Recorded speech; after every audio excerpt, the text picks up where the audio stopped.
What's going on, guys? Welcome to the video. I think yesterday will go down as yet another day of treachery by Ramona politicians in the debacle that is UK politics. We had the Speaker of Remain, John Bercow, meeting with the EU Parliament President David Sassoli in what can only be called a blatant act of collusion by the man who got cucked by his own cousin in 2015 when said cousin spent a period of time at Bercow's marital home ploughing Bercunt's wife before little Johnny boy took her back and completed his own humiliation. But joining the Speaker of Remain in their anti-Brexit antics was the Lib Dem leader and one Lib Dem MEP in particular who made the mistake of opening her mouth and allowing her Ramona bullshit to spill out. Well, Nigel Farage and the Brexit Party's MEPs wasted no time in defending the British public and went on the offensive yesterday in the European Parliament, destroying not only the illiberal undemocrats but the EU superstate and its collusion with Ramona MPs and the Speaker of the House. As most will likely know by now,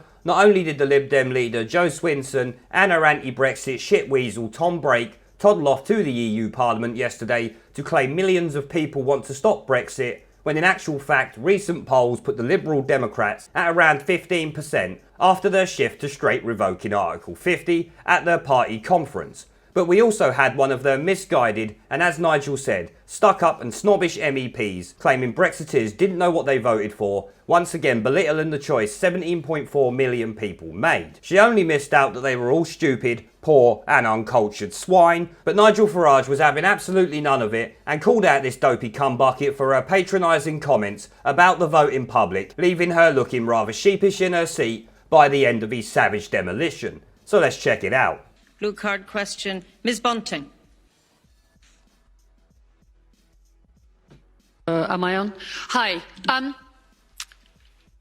Yes, the country voted, the UK voted to leave the EU, but they didn't know what they were voting on and they were misled.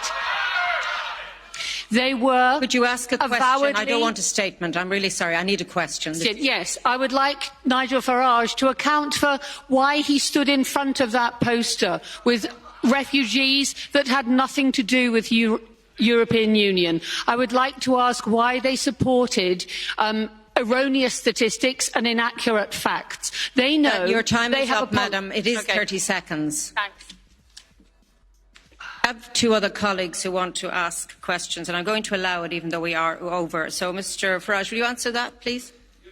You patronising, snuck-up snob. How dare you?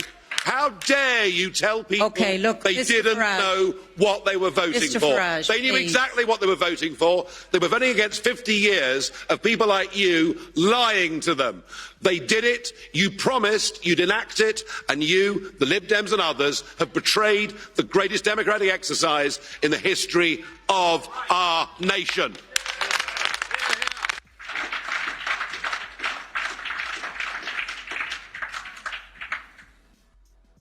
Let that settle for a moment. Just let that settle. Can I just say I am taking a decision not to put two more questions to Mr Farage.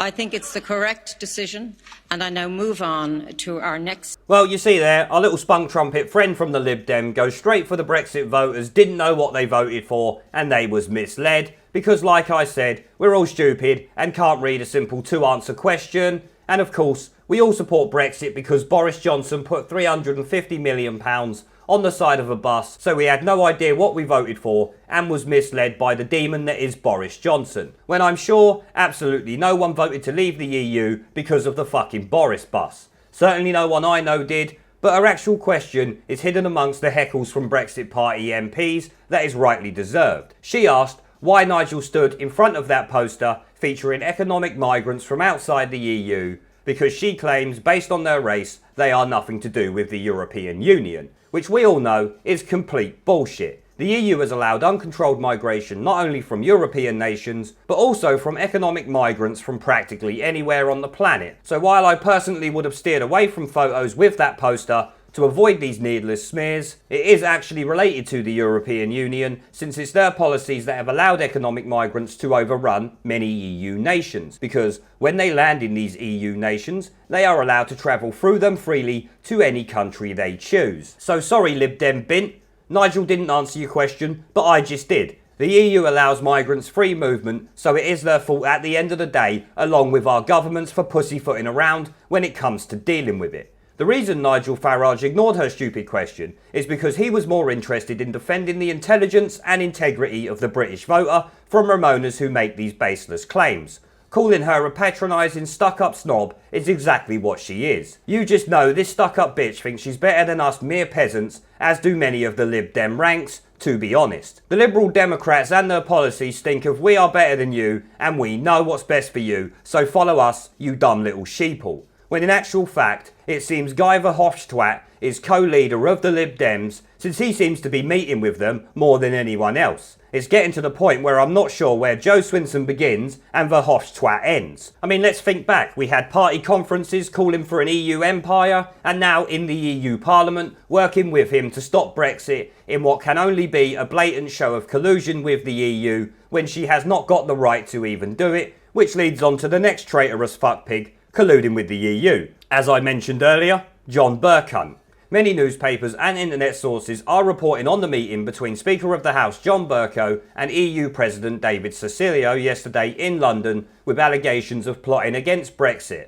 But as far as I'm aware, the mainstream media broadcasters have scooted around this story like it was a leper. The Brexit Party MEP Belinda launched a blistering attack on Bercow's collusion because, like me and many others, she thinks this is a disgraceful act of betrayal to the British people. So let's check out what she had to say. Let me make this very clear, Mr. Sassoli. You have no right to go and speak with the UK Speaker, having conversations that are directly interfering into our domestic politics. It exposes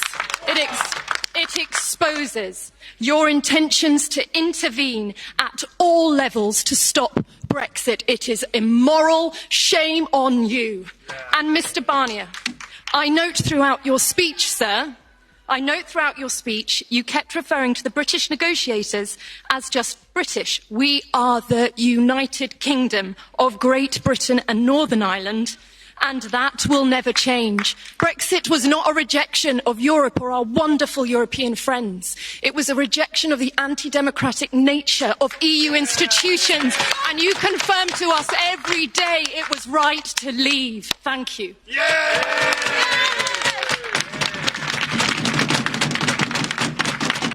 Well, Belinda, that there was an amazing demolition of not only Sassoli, but the useless fuckpigs Michel Barnier and the rest of the EU who constantly work to undermine the UK's decision to leave, and with the help of his new EU president, it looks set to continue. We need people like Nigel and Belinda in our own parliament sticking up for the British people because the Tory Brexiteers are severely outnumbered, so roll on an election to clear out these traitors.